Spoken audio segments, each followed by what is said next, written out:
You get groceries that over-deliver, so you can overshare your preferences. Want russet potatoes with no brown spots?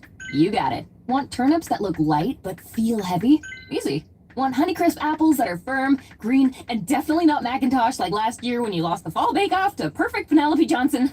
Okay. A bit TMI, but we're here for it. So download the app today and get $0 delivery fees on your first 3 orders. Instacart. Groceries that over-deliver. Service fees, exclusions, and terms apply.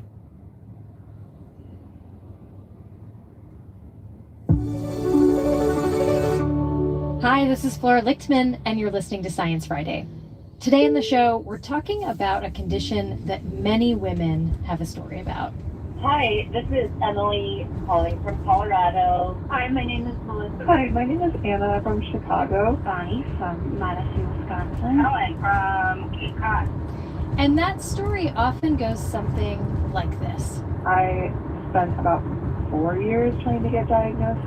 I had a 10-year round with it before we found somebody who knew something about it. I was diagnosed after suffering for 20 years almost. It's an extremely common condition. If you have a uterus, you have a 1 in 10 chance of getting it, and yet My symptoms were dismissed by my male gynecologist. I feel like it took a long time for my OB to take me seriously. It actually almost killed me. we're talking about endometriosis, a painful disease that occurs when endometrium-like tissue grows outside of the uterus. What does the latest science tell us about the biology of the condition and how to treat it? And why do so many people have such a difficult time getting diagnosed? Here to answer these questions and more is Dr. Linda Griffith, who spent the last 15 years studying endometriosis. She's a biological engineer and scientific director of the MIT Center for Gynepathology Research based in Cambridge, Massachusetts. Linda, welcome to Science Friday. It's great to be here. Okay, how do you define endometriosis? What's happening in the body and what are the symptoms? So endometriosis is a disease where bits of tissue that resemble the endometrium are growing throughout typically the abdominal cavity, on the bowel, and so on. So there are a constellation of symptoms. Usually there's very severe menstrual pain, often heavy menstrual bleeding, but a lot of times gastrointestinal problems. And those problems can actually commence before a girl starts her period. So when we say that endometriosis is a disease of women, we should be inclusive and say women and girls, because the onset of symptoms around the time of menarche often presages diagnosis of endometriosis soon after, if not then decades later, as happens to many women. Why, oh why, is the story so consistent that it takes years, sometimes decades, for people to get a diagnosis?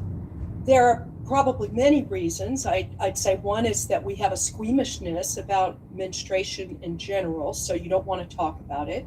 It's supposed to be a natural process, menstruation, so if someone has an extreme experience, they're often dismissed as being dramatic or making things up. And oftentimes, if doctors don't have a measurement that lets them see a condition or a disease where they can measure it, like with diabetes, you have blood parameters, glucose and insulin and so on. With heart disease, there's all kind of imaging. Endometriosis does not have a definitive set of metrics in order to diagnose it. And so it's often by a process of elimination that you ultimately get to surgery, which is a huge step, and the definitive diagnosis. You didn't start out your career wanting to study endometriosis. What made you change course? It was a whole collision of factors. Not long after I won a MacArthur Award, first you're supposed to do something new and creative, but at the same time, my niece started having symptoms as soon as she started her period when she was 12, and she was dismissed and sent for all these GI tests. And finally, her doctor told my sister, "Your daughter's making things up to get out of going to school." And this made my head explode, because I myself had experienced this, and I wasn't diagnosed till I was 28. It was accidental when I was diagnosed. With endometriosis?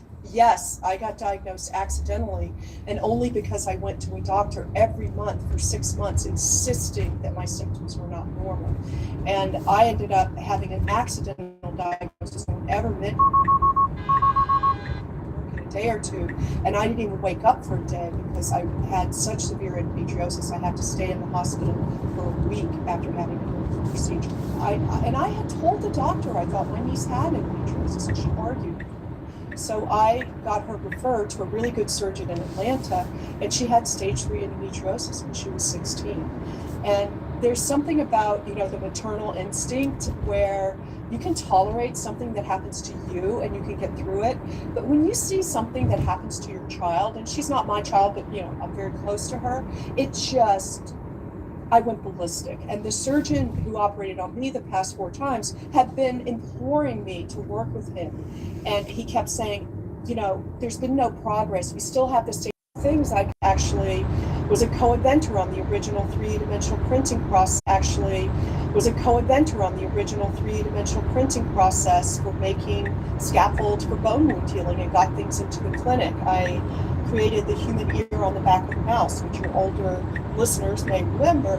We remember, yes. I did a lot of things in the regenerative medicine space, but I had an epiphany that there's so many chronic inflammatory diseases that we don't know how to treat. So I started building models of human organs and tissues in the lab using what we call microfluidic chips. And when I got asked about endometriosis, it was actually a perfect application for this kind of approach, because we really need to study the lesions very carefully in the lab in ways that's very hard to study in patients. So it was actually a good match for the things I knew how to do. These are the lesions that grow outside, they're endometrium-like tissue that grow outside of the uterus, and this is what causes the pain.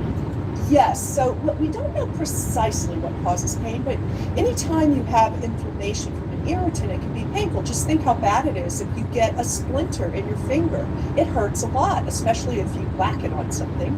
And so even a little tiny lesion thing can cause immense pain because nerves grow into these lesions. You have immune cells there, and the immune cells and nerves are talking to each other and creating quite a ruckus.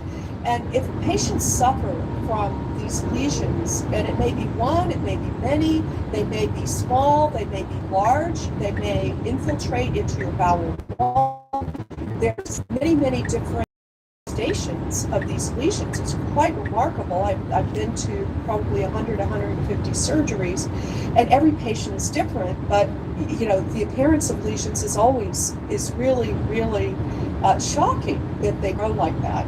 And they can grow very far. Surprising things to me when I started watching surgeries. Lesions can grow in your diaphragm, your breathing muscle, and the lesions will invade through the diaphragm and get into what's called the pleural cavity, the region that surrounds your lungs. They can grow along the sciatic nerve and cause enormous sciatica. And what's fascinating to me as an engineer and someone who studies biomechanics is they almost always are attracted to tissues that have a muscle and a muscle that contracts. So think of your intestine. It is always contracting to move food through. Your bladder is contracting. Your diaphragm, of course, is contracting because you're breathing, and so on and so on. And you rarely see the lesions in places like the liver, the omentum, the mesentery, organs that ovarian cancer often invades are rare spots that you see endometriosis. So there's some really interesting scientific questions about the kind of neighborhood these lesions like to be in, and ways that we can build that neighborhood in the lab so we can study the nature of these lesions in their native habitat, but outside the body in the lab. What goes wrong to cause this condition? Do we know? If we knew, maybe we would cure it. What we have are many clues. We don't know why some people get it and some don't precisely, but we can speculate on the origins from a tissue level. So the two main theories are as follows. One is so-called Samson's hypothesis, and this takes account of the fact that most women, when they have their period, some of the menses that shed endometrium goes out the fallopian tubes into the peritoneal cavity. And so the theory goes that this tissue in some women can implant on the abdominal cavity or on the ovary, and that is an appealing explanation for the origins. And I personally do believe that some women, probably even myself, had this as part of their etiology of disease. The other main hypothesis is that it is a developmental origin. So when your body develops, some cells travel long distances by cell migration, and then they travel together, but every now and then some of them go astray. So sometimes in development there can be interruptions of these signals, and you don't get fully formed organs. And we see this all the time. People who have a cleft palate had a developmental abnormality. And so one hypothesis posits that there are cells that are destined to become endometrial cells that fall off the train on the way to their destination, and when your body goes through puberty, they wake up and they form these lesions. So when you say developmental, does that mean that you have a genetic irregularity that causes this to happen? Like, what does developmental mean exactly? So developmental could mean you have a genetic predisposition. It also could mean your mother got some infection or exposed to some chemical or stress, something. There's many, many different potential impacts on the developmental process that are not strictly your genes that you inherited from your parents, because interaction between environment and genes is very important. After the break, what scientists are learning from growing endometriosis lesions in the lab. So it's pretty high-tech stuff that I myself have a hard time believing sometimes we can actually do.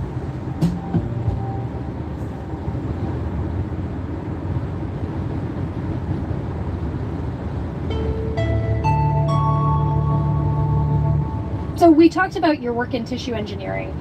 How do you apply it here? Because it seems like a very complex system. Like, we're not talking about one organ, right? It's not just the uterus. So how does it work? So I'm an engineer, and one of the things engineers do is develop what we call design principles or common themes in what may look like very diverse processes. So you can say, all right, these lesions are growing in locations that have certain properties. What's its hormone environment? What's its immune environment? And now I'm going to bring the cells from the patient, and we can get cells from the lesion itself. We can get her eutopic tissue and make organoids from it and combine it with other cells, because there's many different cell types. And we use some extremely powerful and advanced tissue engineering and microfluidic tools to create what we call a platform that allows us to pump culture medium around and through the lesion. So we create little blood vessels that feed the lesion, and we put it in a microscope system that lets us watch it actually grow over time. So you have lab lesions. You're making lesions in the lab. We make lesions that represent the patient in the lab. We're talking about a big piece of tissue that has blood vessels that we grow from scratch. So it's pretty high-tech stuff that I myself have a hard time believing sometimes we can actually do. And presumably, if you can grow the lesions in the lab, you can then understand both why they form and maybe how to interrupt them. So we're further away from understanding why they form precisely, but we really are focused on how can we interrupt them, and specifically how can we do it in a way that is personalized for the patient.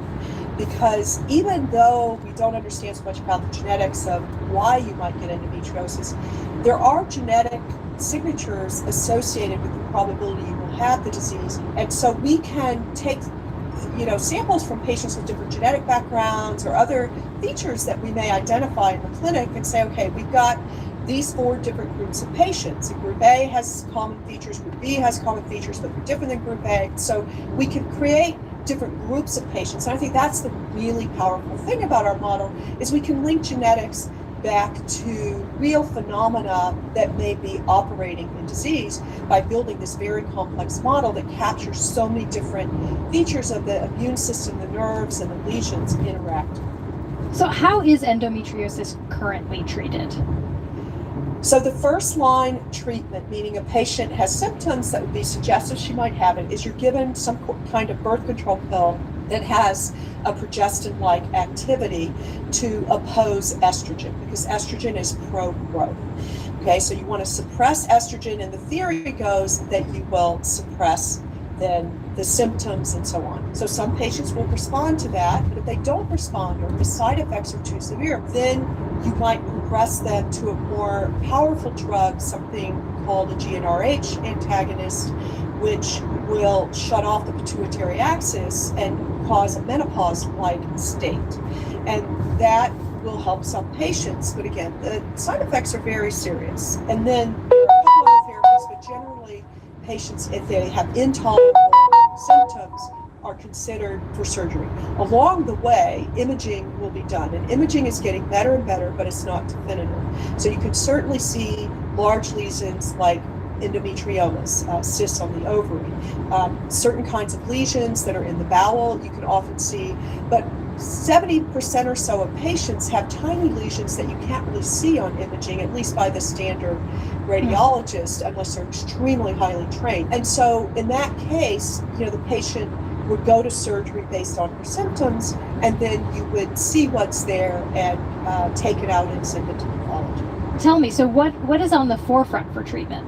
So I'm very excited about the number of companies that are zeroing in on various biological processes. One of them involves an inflammation pathway I'm very familiar with because my group identified it in patients very early in 2014 in a high-profile publication. And it turns out a colleague in industry was developing drugs that target that exact pathway, and he now has really, really good molecules that we're actually testing them in our little lesion models in the lab. And I think that they're very, very promising because they go after a very, but I think they're very, very promising. And that's just one pathway, and different patients may have different pathways that are dominant. So I'm optimistic that a year from now or 2 years from now, the number of clinical trials will hopefully drive better outcomes. I think the other thing is there's enormous activity in the space of diagnostics.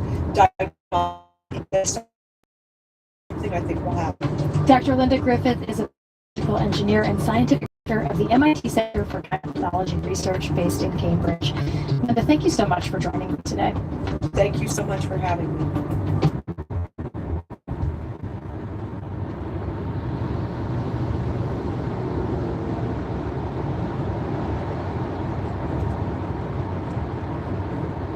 Need a testing facility like this? Oh, because we haven't figured out that translation yet. Right. And, think about wind energy, right? If I say a wind turbine, you have a picture in your mind. So what's that picture? It's the three blades Right. on the big stalk. I can picture it clearly, yes. So we've had hundreds of years of technological development that have refined that we now know the most efficient way to capture energy from the wind is this model, the classic windmill that you see all over the country. There's not going to be much variation. Well, with wave energy, there just hasn't been the opportunity to test. And realistically, testing out in the ocean is far more difficult than testing on land because you have the ocean, which is so unpredictable, right? And how do you get out there? If the weather's bad, you can't get out there. Notoriously tough, always moving, corrosive, right? You have the salt issue. You have biofouling, that issue that you don't have to deal with on land. And so biofouling, like animals living? Yes, like you put something in the ocean and within days you start getting larvae of stuff attaching to it and like growing mussels and things like that, right? You just can't get around that. And so all of these challenges have to be solved for. And the idea of having a dedicated place that these developers can come in and basically plug and play without having to go through all like the permitting process that it takes to get approved to do this kind of testing out in the ocean is just invaluable. Who paid for this? has said that wave energy hasn't been in the same way that wind and solar has. But in my reporting, I did see that companies were really facing challenges because of cuts to federal funding. I featured in a story that I did an outfit called Aqua Harmonics. They were working on a federal grant. They had received half the money.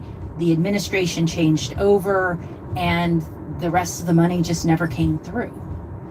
And this was money they were already awarded and guaranteed, and basically they had already planned for, and that went away. And this company is a very small company, and they basically shut down at the end of June when Do you need certain ocean characteristics for?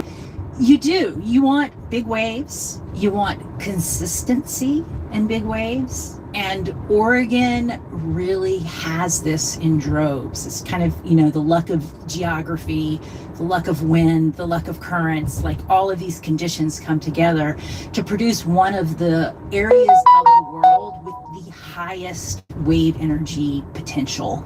And also, Oregon has the coastal infrastructure that is needed basically for the development of this. So basically we have power lines and distribution centers along the coast and enough density of communities that infrastructure is there that PacWave is able to hook back into. Well, what is that potential? I mean, how much power do people think this facility could realistically bring to Oregon? Well, this one is rated for 20 megawatts, and I did the conversion right before I got on with you.